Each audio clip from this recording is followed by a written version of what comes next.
Muy buenas noches, soy Juan David Patiño, estudiante de Ingeniería Industrial.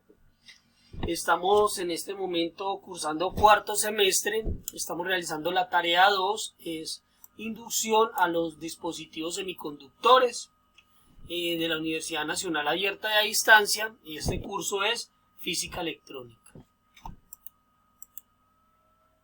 Entonces vamos a dar una definición de algunas palabras. En este caso vamos a definir lo que es período. Decimos que el período es el tiempo que tarda una señal en completar un ciclo completo. Se representa con la letra T y se mide en segundos. Es el inverso a la frecuencia. Y tenemos que la frecuencia es el número de ciclos completo que ocurren en un segundo. Se representa con la letra F y se mide en Hz. Es el inverso al período. Acá tenemos esto es una frecuencia, esto aquí está marcando la frecuencia cardíaca, pero fue lo que pude encontrar para como simular básicamente qué es una frecuencia. Fase es la posición relativa de una señal en relación con una referencia. Se mide en grados o radianes y representa el desfase temporal de la señal con respecto a un punto de referencia. Tenemos definición de fase, entonces tenemos amplitud de una señal de corriente alterna. Se refiere a la magnitud máxima de una señal, es decir, la distancia máxima desde el valor medio de la señal hasta su valor máximo o mínimo. En una señal sinusoidal, la amplitud se representa como un valor pico de la señal, que es la magnitud máxima alcanzada por la señal en un ciclo completo. Se puede medir en voltios, se mide también en amperios o dependiendo del tipo de señal. Acá tenemos una batería que mide o muestra en voltios, 12 voltios. Tenemos valor medio de una señal de corriente alterna. Dice que se refiere al promedio de valores instantáneos de la señal a lo largo del ciclo completo. El valor promedio de la señal se calcula sumando todos los valores instantáneos y dividiendo entre el número de muestras.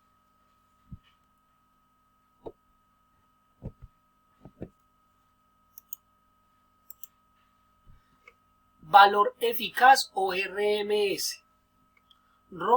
Rod-Mean Square. De una señal de corriente alterna. Esto quiere decir corriente alterna, AC. Es una medida de magnitud promedio de la señal, representa el valor cuadrático medio de la señal y se calcula tomando la raíz cuadrada de la medida de los cuadrados de los valores instantáneos de la señal a lo largo de un ciclo completo. Zona Zener de un diodo.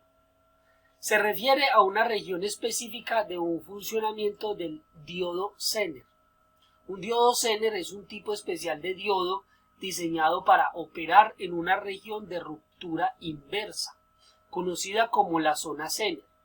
En la zona Zener, el diodo Zener se polariza e inversa y se somete a un voltaje inverso constante llamado voltaje Zener.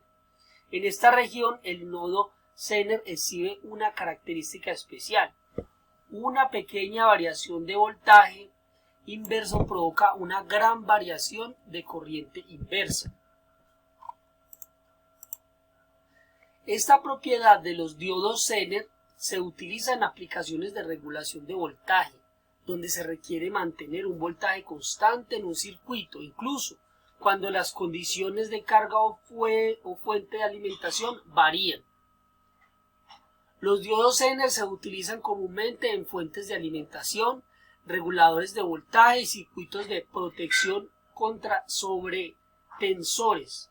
En resumen, la zona Zener de un diodo se refiere a la región del funcionamiento en la que un diodo Zener se polariza, inversa y exhibe una característica especial de regulación de voltaje. Acá tenemos un regulador de voltaje, un diodo Zener. La corriente de fuga inversa es la corriente que fluye a través de un diodo cuando se polariza e inversa, es decir, cuando el terminal positivo de la fuente de voltaje se conecta al terminal negativo del diodo y viceversa.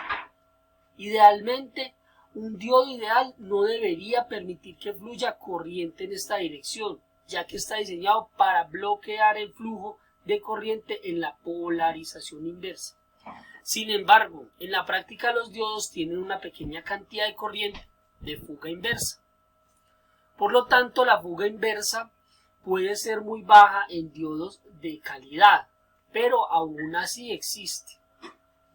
Esta corriente puede variar dependiendo del tipo de diodo, la temperatura, otros factores de aplicaciones sensibles como en circuitos de alta impedancia o en aplicaciones de bajo consumo de energía. Es decir, importante tener en cuenta la fuga inversa para evitar problemas de rendimiento o consumo de energía no deseado. Es importante tener en cuenta que la corriente de fuga inversa puede aumentar significativamente a medida que la temperatura aumenta, por lo que es necesario considerar este factor al seleccionar y al utilizar los diodos en aplicaciones críticas. Con este punto ya terminamos de dar respuesta a la definición de estas palabras. Muchísimas gracias.